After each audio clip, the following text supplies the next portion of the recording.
महाराष्ट्र में अहिंसा के आज अहिंसा का दिन है और महाराष्ट्र में चारों तरफ हिंसा शुरू है। किसने निकाला है?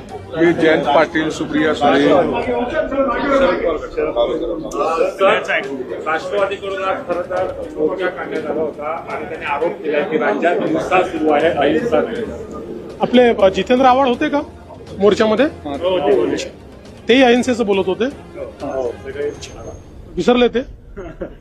ठीक आहे, चांगला आहे, अहिंसा असलीच पाहिजे, आमचं समर्थन आहे अहिंसेला। लेकिन जिस तरीके से महाराष्ट्र में राजनीति शुरू है, चुनाव सामने है और गांधी जी के नाम पर आज के दिन इतना बड़ा सरकार के खिलाफ मोर्चा निकालना, इसे कैसे देखते? देखिए, गांधी जी को अगर ये लोग मानते हैं तो गांधी जी ने जो सजेशन दिया था उसको इन्होंने अमल में लाना चाहिए।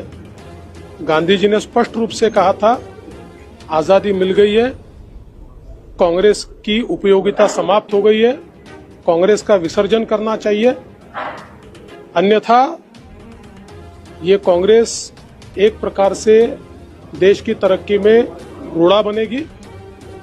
गांधी जी की इस सूचना का पालन अगर वो लोग करे तो मुझे ऐसा लगता है कि सही में गांधी जी के ऊपर बोलने का उनको अधिकार होगा। गांधी जयंती आहे, खरं म्हणजे गांधी जयंती हा आंदोलनाचा दिवसच नाहीये। गांधी जयंती हा शांतपणे तुम्हाला जर वाटत असेल तर बसून गांधीजींच्या विचारांवर, गांधीजींच्या कार्यक्रमांवर त्या ठिकाणी आत्मचिंतन केलं पाहिजे। परंतु ज्या प्रकारे राजकीय उपयोग गांधीजींच्या नावाचा हे करतात, मी केवळ त्यांना एवढीच आठवण करून देऊ इच्छितो की तुम्ही जर खरे गांधीजींचे अनुयायी असाल तर गांधीजींनी सूचना दिली होती स्वातंत्र्यानंतर की काँग्रेसची उपयोगिता संपली आहे, आता काँग्रेस विसर्जित केली पाहिजे, त्यामुळे ती सूचना आपण मान्य करा।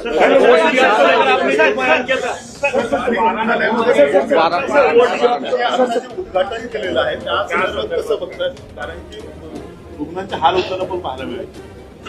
आपल्याला कल्पना आहे की आपल्याकडे धर्मदाय रुग्णालयांमध्ये जे निर्धन आणि दुर्बल अशा घटकाचे पेशंट आहेत त्यांच्याकरता रिझर्व्ह बेड असतात, परंतु हे जे काही रिझर्व्ह बेड असतात हे जवळपास 70-80% बेड रिकामे असतात किंवा अनयुटिलाइज असतात, कारण त्याची माहिती नसते। आणि या संदर्भात एक हायकोर्टाने जजमेंट दिलं, त्यानुसार एक स्कीम देखील चालली होती। पण या अधिवेशनामध्ये आम्ही कायदेशीर तरतूद करून हे सगळे बेड ट्रान्सपरंट पद्धतीनं मॅनेज करण्याकरता शासनाला अधिकार दिले आणि शासनाच्या माध्यमातून चॅरिटी व्यवस्था जी आपली आहे, चॅरिटी कमिशनर ऑफिस, त्यांच्या अंतर्गत हे आपण दिलेले आहेत।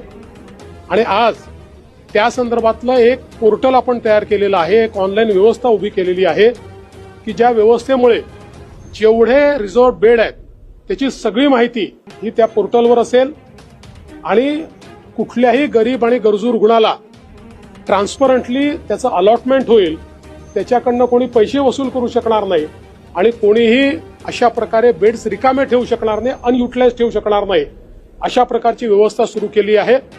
उपमुख्यमंत्री वैद्यकीय सहायता कक्ष आपण सुरू केला, त्याच्या अंतर्गत ही संपूर्ण व्यवस्था आता ऑनलाईन पद्धतीनं आपण चालू केली।